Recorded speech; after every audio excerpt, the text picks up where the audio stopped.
Are you familiar with the government of Guam's transshipment task force?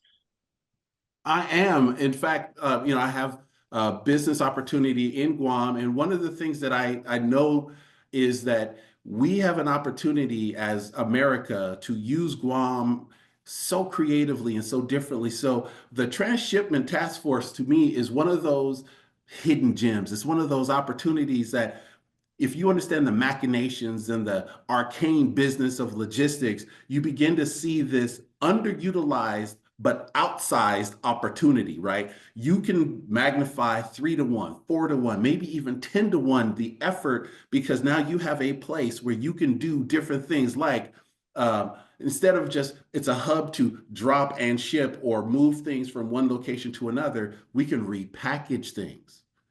That transshipment is people don't understand how important it is to think through breaking boxes down from large 40-foot containers, standard shipping size, to smaller containers, what is called less than container load, LCL containers, where you can do things like consolidate LCLs into one container or break large containers into LCL loads for further transshipment. So you can start doing some really magnificent things using Guam as a transshipment location. So the task force to me is just beginning to scratch the surface as to what possibilities Guam presents not only to American shippers, but also to nations in Asia who want to ship to America. Absolutely. And reading the report from the task force, kind of their feasibility study, they kind of defined three different models or use case for the transshipment. The first model was kind of the hub and spoke concept, if you will, exactly what you talked about, and kind of what we're doing right now.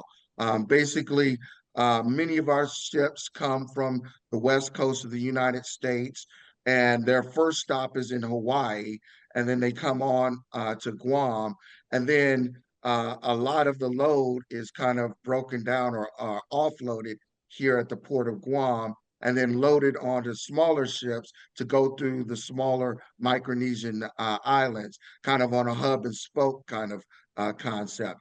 So that's kind of already being done right now. Obviously, there are some benefits, but it's not a sweeping economic transformation from that.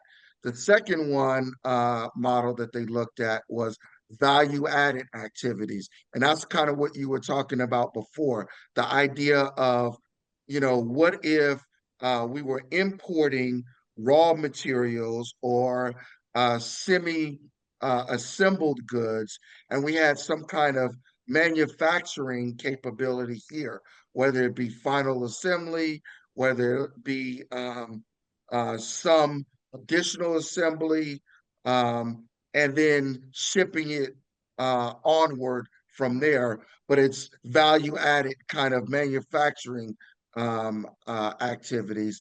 And then the third one was kind of more of a transshipment in terms of kind of two phases. One, if I'm bringing it in by ship, maybe I'm now repackaging it for air onward movement to certain markets.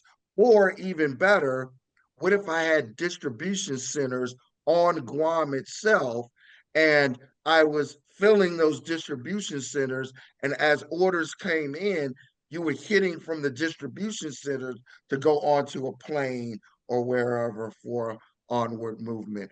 So really interested in the development of what the transshipment task force has already started working on.